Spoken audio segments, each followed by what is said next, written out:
This is Jordan Tower with JT News. Make sure you smash that like button, smash that subscribe button. Let's get right into the news. Well, T.I. and Jeezy sit down and they have a conversation on Expeditiously. And actually, this is one of the episodes I like because it's two guys.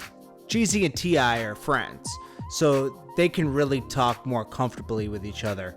And it's probably one of the better Jeezy interviews I've seen in a while. So guess what gets brought up? Gucci Mane. Now, these are the guys like T.I., Jeezy, and Gucci Mane shaped trap music in Atlanta, okay? And Jeezy, Gucci, and T.I. are all equally important. Gucci Mane got in from an underground level. T.I. went straight commercial, and Jeezy, I don't know, he just like is probably one of the more authentic ones of the three, meaning like he was really doing the stuff he was talking about, and it's obvious he was. Like, you know, you saw the DVD, you saw the BMF DVDs, you saw the which he was like affiliated with them. He wasn't part of them, he was affiliated.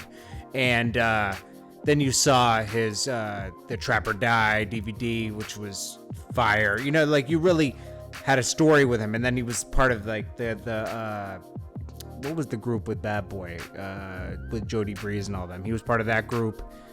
And then Block Boys, what was it called?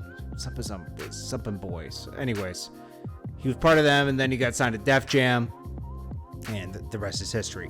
And they both had problems with Gucci Mane. Obviously, Jeezy and Gucci Mane had a problem over something really serious. At first, it was the So AC song.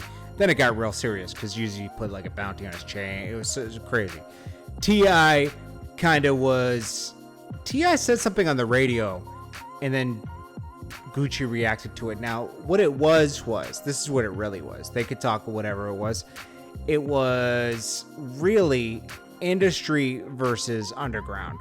Gucci Mane was underground, still with the morals and principles, thinking everybody's cool, when it was all industry, and really they played an industry game with Gucci, and he took offense to it. You know, it's not friends, it's business. Okay, so T.I. and Gucci Mane, they had their falling out on and off, and same with Jeezy. Jeezy's was a little more serious. And it's because they were doing industry things to Gucci instead of treating him like a normal person. People do industry stuff where they promise you things, fake promises, fake friendships, and then they hate on you behind the scenes sometimes. I'm not saying that T.I. or Jeezy specifically did that, but they might have felt threatened by Gucci's rising position. I mean, he had all the strip clubs on Smash in like 05, 06, and then eventually got signed to Atlantic. Coincidentally, that's where T.I. was. And Jeezy eventually had a job there, which was funny. But anyways, that's what really happened with that. T.I. even talked about when he was on work release from being in jail, he had Gucci Mane meet him at the hospital when his son was being born, because that's the only place he could meet somebody, because he was on like halfway house type of work release type of thing, so he could only be at the hospital or back in a halfway house.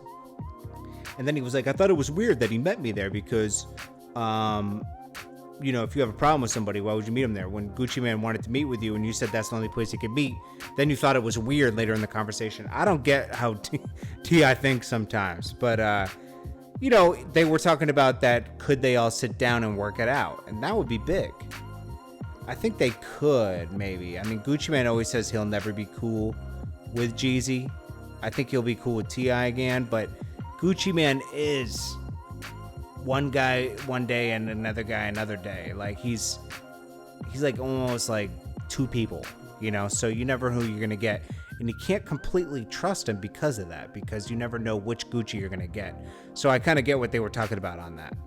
Also, we got news that versus battle, Rick Ross versus 2 Chainz. That's not going to be good. I'm sorry. The one to have was Rick Ross and T.I. And I love how Swiss Beats announces it. The paperwork is signed. It's happening. You've been talking about this paperwork since the second one. The only thing that makes Versus kind of corny is Swiss Beats and Timbaland. The whole thing is pretty good. Two guys celebrating each other's music. T.I., I mean, T.I. and Rick Ross would have been good, because really that would have been the real King of the South battle. 2 Chainz and Rick Ross, nah. 2 Chainz got records. Rick Ross has a lot of records. Different style records to me.